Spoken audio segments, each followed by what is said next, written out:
نکاح شریعت کے مطابق کریں، جو چیزیں اہم ہیں، ضروری ہے، اس کو آپ ادا کریں۔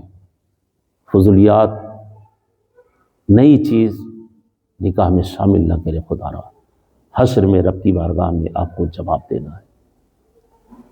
نکاح کے 6 شرعی اعمال ہیں، بس 1 2 3 4 5 6 شرعی اعمال ہیں، 2 فرائض ہیں، 1 واجب ہے، 3 سنتیں ہیں۔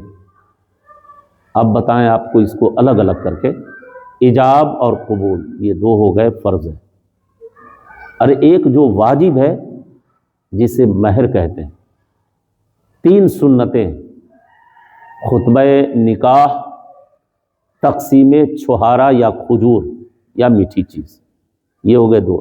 تیسرا ولیمہ کرنا، بس اسی کو اسلام نے نافذ کیا۔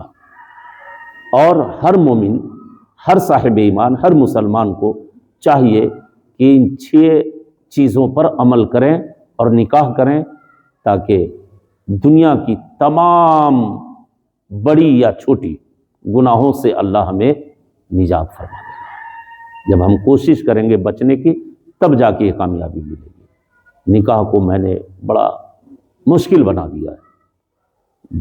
جن کے پاس لڑکیاں ہیں ان کے دل سے پوچھئے، جن کے پاس 4 لڑکیاں، ان کے حالات کا آپ جائزہ لیں، راتوں میں جا کر ان کے گھروں میں بیٹھ جائیں، ان کے درد کو سمجھیں۔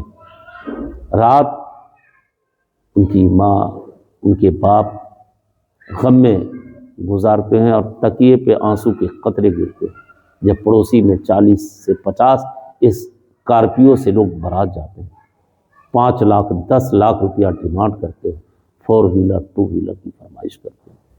اب بتائیں، آپ مومن ہیں، ایک دوسرے کو دکھ دیتے ہیں۔ اللہ نے آپ کو دولت دی ہے، آپ اپنی بیٹیوں کو خوب دیجیے، مگر اعلان نہ کیجیے، نمائش نہ کیجیے۔ پنڈال میں جتنے چیزوں کا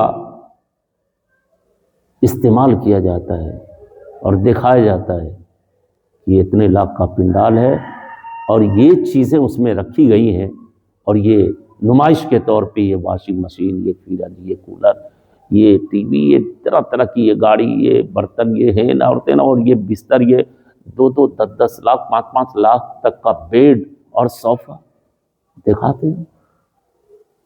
اللہ ان یتیم بچیوں کے دلوں پہ کیا گزرے گا بتانا، جن کے والدین اس دنیا میں نہیں ہے، جن کے پاس کوئی بھائی نہیں ہے کمانے والا، باپ تو ہے، ٹھیلا چلاتا ہے، مٹی کاٹتا ہے، مزدوری کرتا ہے، راج مستری کے ساتھ لیبر میں کام کرتا ہے، وہ کہاں سے جہیز دے گا اپنی بیٹی کو؟ کہاں سے 10 لاکھ کا پنڈال اور 10 لاکھ 20 لاکھ اس کی فرمائش، اور یہ طرح طرح کے کھانے کے اقسام جو ہم یہ کھانے میں استعمال کرتے ہیں۔ اللہ خدا را رب کی بارگاہ میں دعا ہے کہ اللہ رب العزت ان حرام کاموں سے، اور یہ جو نئی نئی چیزیں ہم شادی میں لاتے جا رہے ہیں، اللہ ہمیں بچنے کی توفیق عطا